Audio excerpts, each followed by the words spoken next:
تو لیزنگ جو ہے آئی سپوز کہ وہ آپریٹنگ لیز ہی کی صورت میں ہم ایکسیپٹیبل ہے کہ آئی مین فائنانس لیز تو ایک طریقے سے آئی مین اس میں وہ ایلیمنٹ آ جائے گا کہ ایونچولی وہ ٹرانسفر ہو جائے. آپریٹنگ لیز کے اندر اگر ایک بینک آپریٹنگ لیز کرتا ہے یا لیزنگ کمپنیز کرتی ہیں جن کا اصل بزنس اس پروڈکٹ سے کوئی تعلق ہی نہیں ہے.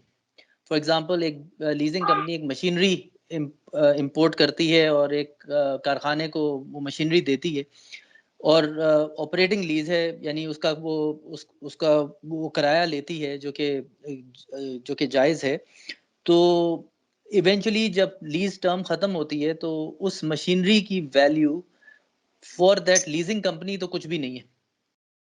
تو یہ جو ہم سیٹ اپ کرتے ہیں, کیا یہ اسلام کے لحاظ سے I mean صحیح بات ہے کہ یہ مراہبے کی طرح کچھ تھوڑا سا اس میں بھی کوئی ایلیمنٹ ہے کہ ہم ڈیفیٹ کر رہے ہیں انٹینٹ؟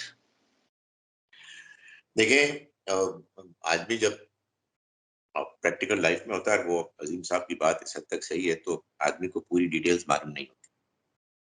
اس لیے میں تو آپ کو اصولی بات بتا سکتا ہوں. جب آپ اصول سمجھ لیتے ہیں نا, تو پھر اس کی اپلیکیشن میں آپ زیادہ بہتر اس کے بارے میں فیصلہ کر سکتے ہیں. یہ سوال پیدا ہوتا ہے کہ ربا حرام ہے اور کرایہ حلال ہے, اس کی وجہ کیا ہے؟ میں اس کی وجہ آپ کو بتاتا ہوں. اگر آپ کو وہ سمجھ میں آ جائے تو آپ آپریٹنگ اور فائنانس لیز کو جو اس طرح ہوتی ہے اس میں آپ خود فرق کر سکیں گے.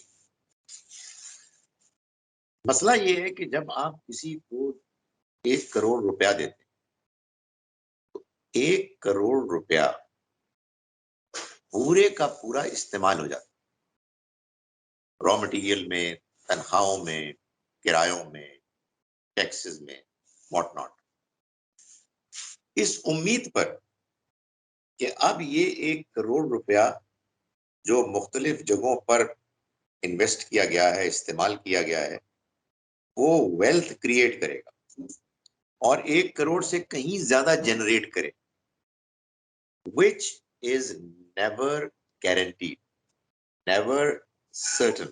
یہ ہم سب جانتے ہیں, بزنس میں لاس بھی ہو سکتا ہے, بزنس میں پروفٹ بھی ہو سکتا ہے.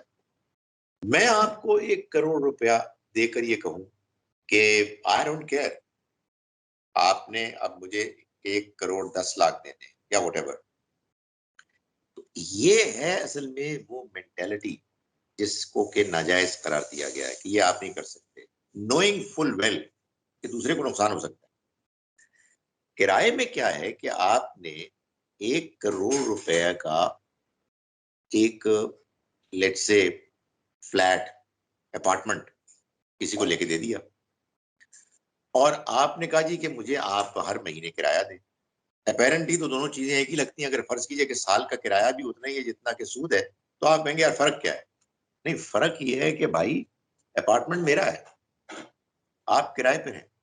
ایسے سمجھانے کے لیے میں کہہ رہا ہوں کہ فرض کیجئے کہ خدا نہ خواستہ آپ کہیں جا گئے میں کسی دوسرے شہر میں اور اپارٹمنٹ زمین بوس ہو جاتا ہے, ختم ہو جاتا ہے, تو مالک اپارٹمنٹ آپ کے پاس آ کے یہ نہیں کہے گا کہ میرا اپارٹمنٹ واپس